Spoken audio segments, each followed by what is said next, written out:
Welcome to Story Lab.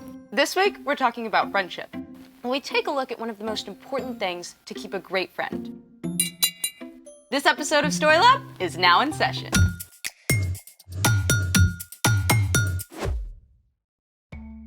Hey, I'm Sebastian. And I'm Skylar. We're talking about friendship. And what is friendship, Sebastian? It's using your words and actions to show others you care, Skylar. Ding, ding, ding! We have a winner. I win? Yes, go me! What did I win for? I mean, all I did was define friendship. Anyone who can be a good friend is winning. So, do I win anything?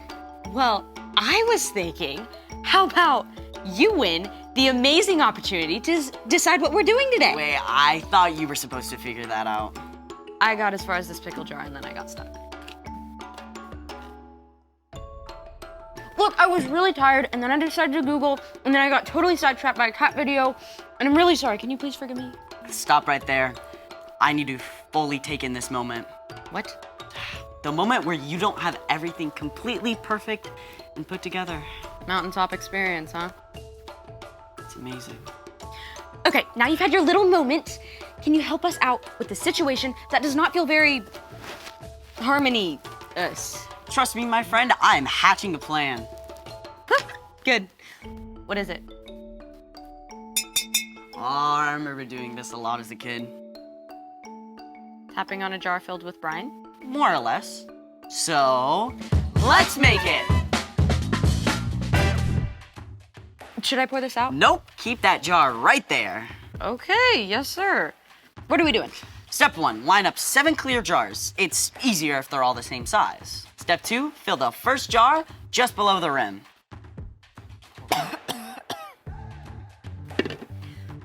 What about the others? Oops, need more water.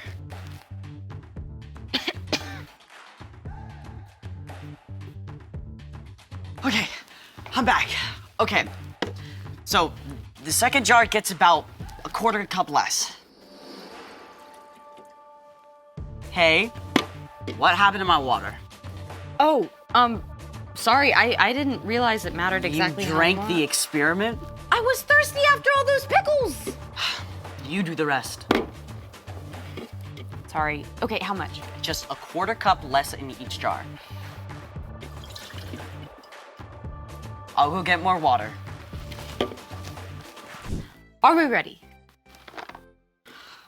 You know, it should be possible to complete a scientific experiment without food coloring. Possible, yes. Fun, no. You don't have to add rainbow food coloring, but it can help you remember which note is which.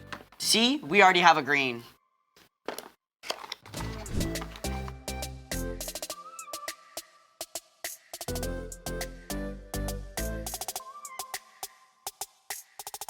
You want to tell everyone what we have here? This, my friends, is a water xylophone. So cool. Can I try? I won't mess it up anymore. Promise. Okay, fine. Thank you.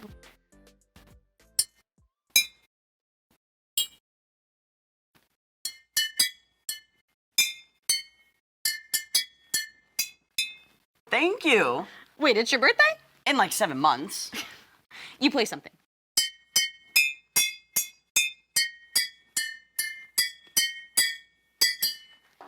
Is that Ode to Joy? I'm impressed. Okay, do it.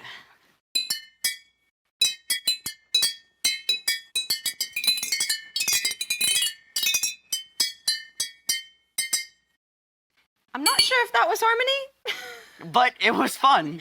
Does that mean you forgive me for messing things up? Yeah, I guess. Which reminds me, it's time for...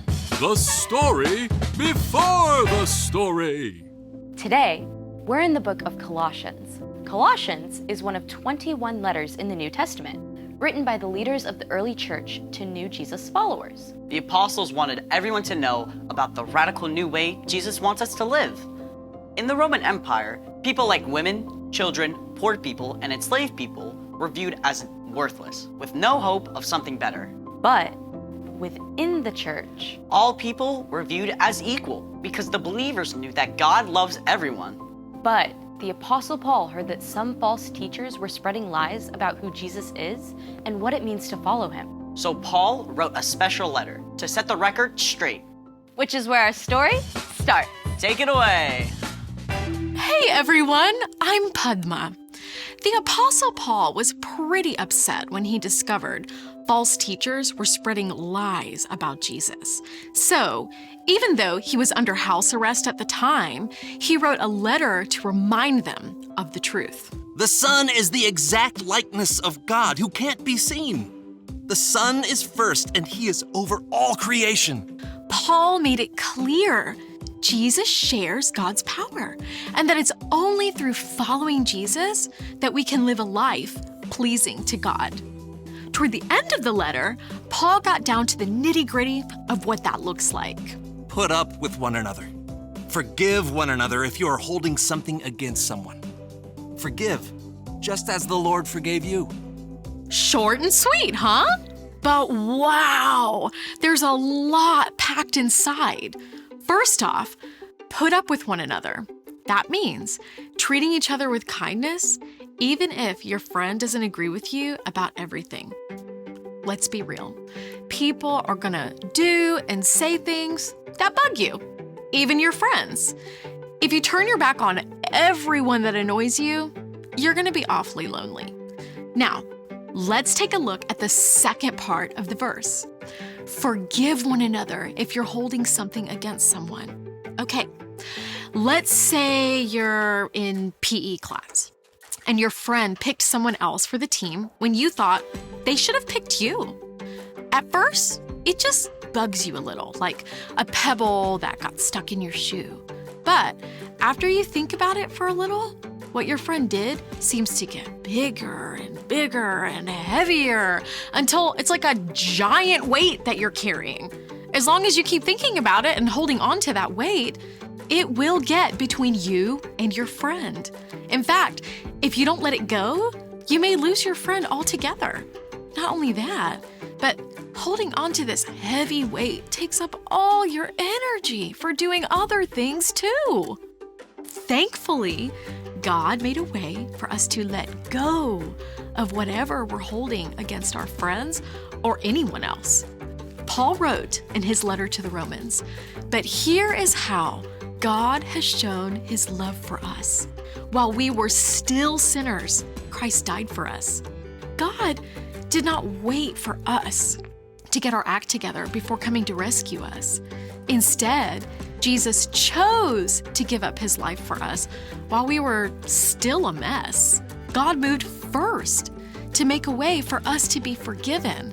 And because of that, we don't need to demand that someone else get it right before we choose to forgive. When you choose to forgive, it's like you're letting go of that huge, heavy weight, and there's a much better chance that your friendship can be repaired. Now, forgiving a friend does not mean that what they did was okay or that you have to let them keep hurting you. It simply means that you're leaving room for God to make things right. You don't have to carry around that heavy weight anymore. When you choose to forgive your friends, you may find that they're more ready to forgive you too. Let's see our verse all together again. Put up with one another. Forgive one another if you're holding something against someone. Forgive just as the Lord forgave you.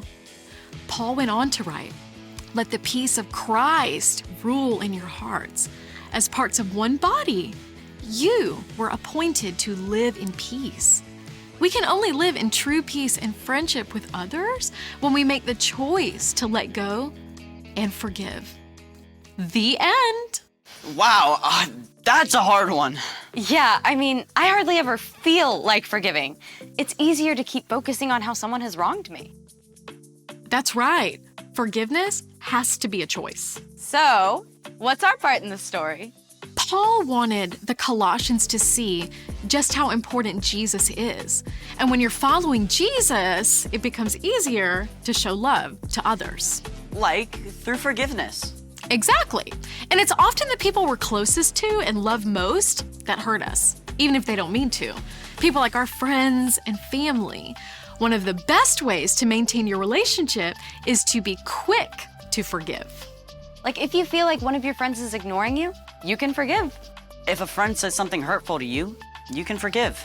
If your friend crashed your new bike, you can forgive. Exactly. You should never let someone keep hurting you, but in many cases, forgiveness can be the glue that helps friends stick together. All you have to do is let it go, let it go. If your friends start singing overdone musical numbers, you can forgive. I think you've got it. See you next time. Bye. So here's the thing. Friends forgive one another. Thanks for forgiving me and for figuring out our experiment. Anytime. No! We're supposed to put up with each other, right? I'm not sure that includes Baby Shark. Thanks for joining us in the Story Lab. See you next time. No Baby Shark.